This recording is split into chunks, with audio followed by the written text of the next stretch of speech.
मुझे तो ये चीज़ बिल्कुल समझ नहीं आती, हमारे घरों में कौन सी फैक्ट्रियाँ लगी हुई हैं जो हमारी ख़वातीन के पास 10 मिनट अपने शोहर के लिए तैयार होने के लिए नहीं होते।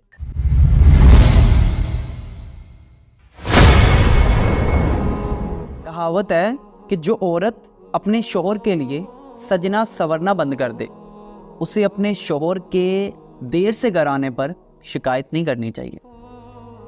मुझे तो ये चीज़ बिल्कुल समझ नहीं आती, हमारे घरों में कौन सी फैक्ट्रियाँ लगी हुई हैं जो हमारी ख़वातीन के पास 10 मिनट अपने शोहर के लिए तैयार होने के लिए नहीं होते, जो 10 मिनट शोहर के लिए निकाल नहीं सकती और अपने आप को मेंटेन नहीं कर सकती। अगर ख़वातीन के पास टाइम नहीं है ना, ये एक जवाब होता है, तो फिर मॉर्निंग शो टॉप ट्रेंड पे कैसे जा रहे हैं? तो पाकिस्तान का हर दूसरा ड्रामा टॉप रेटिंग को कैसे छू रहा है?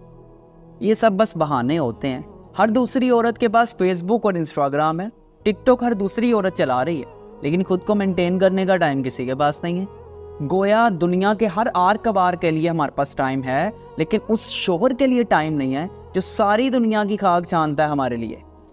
और सबसे बड़ा अलमिया, इन ख़वातीन को शादी पे देख लें, इतना मेकअप होता है कि अपना शोहर नहीं पहचान पाता। तो फिर मेरा ये कहना गलत होगा कि हमारा सब कुछ दुनिया के लिए है, अपने शोहर के लिए कुछ भी नहीं। और मैं ये बिल्कुल नहीं कहता कि दुल्हन बन के बैठ जाएं, लेकिन 10 मिनट खुद पे दें, थोड़ा खुद को मेंटेन करें, शोहर आपको देख के उसका दिल खुश हो जाए।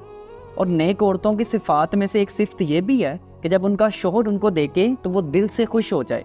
पूरा दिन का थका हारा मर्द जब घर आता है और घर में सुकून तलाश करता है, और बीवी को देखकर जब उसको खुशी होती है, आंखों को ठंडक पहुंचती है, तो दिली तौर पर बीवी की कदर, इज्जत और मोहब्बत शोहर की नज़रों में और ऊंची हो जाती है। और अगर बीवी बुसीदा लिबास, बिखरे हुए बाल, लहसुन और प्याज की स्मेल के साथ उसको वेलकम करेगी ना, तो आहिस्ता आहिस्ता दोनों का रिश्ता बहुत दूर चला जाएगा। और फिर वही शोहर बीवी की निस्बत अपने दोस्त और मोबाइल को ज़्यादा वक्त देगा।